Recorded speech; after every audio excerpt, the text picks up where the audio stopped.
Mr. Wadhwa, I would like to ask you first of all that the Defence Ministry in a statement said that the Defence Minister's visit will be an important landmark in building strong bonds of friendship between the two countries. How do you highlight the significance of the visit of our Defence Minister, Mr. Rajnath Singh, to Maldives?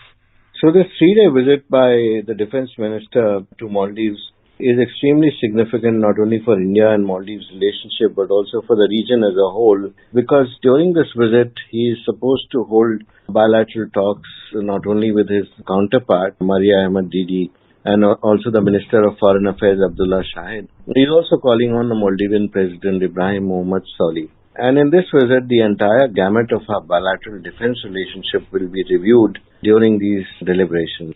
India is committed to capacity building of friendly countries, especially under its neighborhood first policy, and therefore the Defence Minister is gifting one fast patrol vessel ship and a landing craft to the Maldives National Defence Forces. But more importantly, he is also visiting the ongoing project sites and also interacting with the 23,000 strong Indian diaspora there.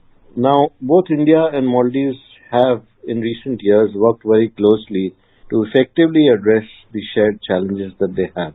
And that includes things like maritime security, terrorism, radicalization issues, piracy, trafficking, organized crime, and natural disasters. Then, of course, we have the vision of India, which is security and growth for all in the region. SAGAR is the acronym, along with this neighborhood first policy that I mentioned, and Maldives India first policy, which we've seen under this current government.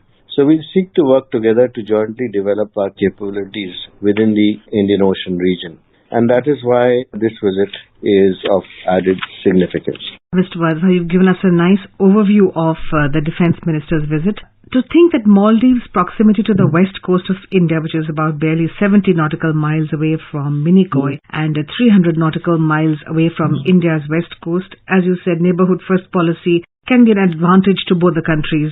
In fact, India was the first to assist Maldives during the 2004 tsunami as well as the water crisis in Mali in the December of 2014. How else do you think the proximity of Maldives to our country, India, can benefit both the countries and the importance, especially in the defense area, if I may be more specific? The Maldives assumes a very special place in the security of the region, and the security of Maldives is crucial for maintaining this region's political stability and security, and also for safeguarding the Indian commerce and investments, because I think both countries have a responsibility to ensure stability and security in the Indian Ocean region. Along with Sri Lanka and Maldives, India sees both these countries as a part of its greater strategy, and it gels also with India's partnership in the Quad-specific strategy, the Indo-Pacific strategy, which, as you know, brings together India with US, Japan, and Australia. Now, despite its small size, a number of developed and developing nations are now courting the Maldives because it has a strategic significance in a geographic location in relation to some very important international shipping lanes. We know that the Indian Ocean is a major route for the transfer of energy and trade around the world, and the Strait of Malacca and the Gulf of Aden, the two choke points as we know them, in the Western Indian Ocean are located on either side of Maldives, which is situated physically like what we could call a toll gate between them. And also the management and use of marine resources sustainably is crucial for India's success in the blue economy.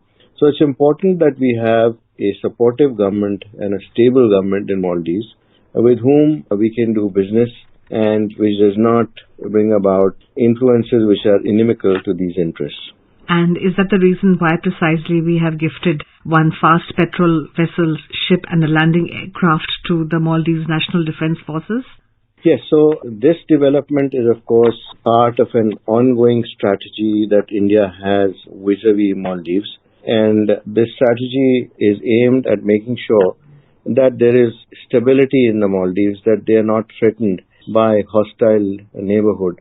If you remember, in November of 1988, there were about 80 armed militants of the People's Liberation Organization of Tamil Eelam landed in Maldives along with local defector allies who had infiltrated the country and then began a coup d'etat. And of course, this plot was planned by Sri Lanka, by the Tamil nationalists, and was an attempt by a Maldivian businessman and a politician opposed to the regime of the day, led by Abdul Gayoom, to gain control.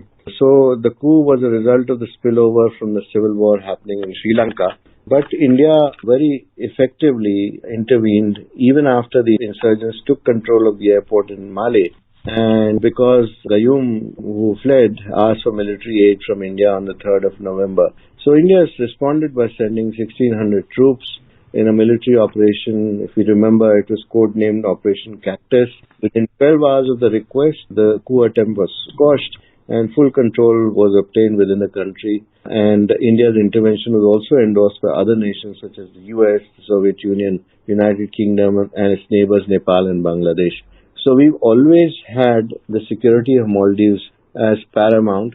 And now there's an added stress which has arisen because Maldives has become attractive for terrorist organizations like Islamic State, Pakistan-based madrasas and jihadist groups. And we saw a phase where Islamic radicalism was on the rise on the island nation for a number of reasons, chiefly amongst them being political instability and socio-economic uncertainty. Now, of course, this raises the risk that terrorist organizations based in Pakistan could use distant Maldivian islands as a jumping-off point for strikes against India and Indian interests. And therefore, political stability in the region and in Maldives is extremely important from India's point of view. You talked about Sri Lanka. We found that Sri Lanka has been kind of a victim of Chinese influence as far as debt trap diplomacy is concerned. Are we trying to ensure that we encourage the economics of the Maldives economy so that the Chinese influence on the third world countries of the typical debt trap diplomacy doesn't touch Maldives and we fill the gap? Yes, so the Chinese strategic presence has continued to grow in this area which surrounds India. And Maldives is actually a significant pearl, if I might call it, in China's string of pearls strategy in South Asia. And there are speculations, have been speculations that China may be attempting to establish its own military base in the Maldives because of its strategic location in the Indian Ocean. It has bought a number of islands in the Maldives, and this development took place especially during the previous government in Maldives, which was very much pro-China. But the relations between India and Maldives are essential for the stability of the Indo-Pacific and its maritime security, and therefore India is wary of these developments. There was also a move by the Chinese to establish a listening post in the form of an observatory in Maldives during the previous government, and the project was shelved by the current government. So obviously there is continued attempts by the Chinese to establish an influence there, and we will continue to see that happening going forward. So it is up to India and Maldives to work out arrangements by which they stand on their own feet economically and at the same time have the capability through India's help to deter any kind of external interference in their security relationships. Right. Mr. Wadhwa, tourism is one of the major sources of income for Maldives. It's a very beautiful country. When it comes to soft diplomacy, are we also trying to ensure that they are economically strong? And this kind of a visit, as you said, we have about 23,000 Indians there, and the defense minister is likely to interact with the Indian diaspora.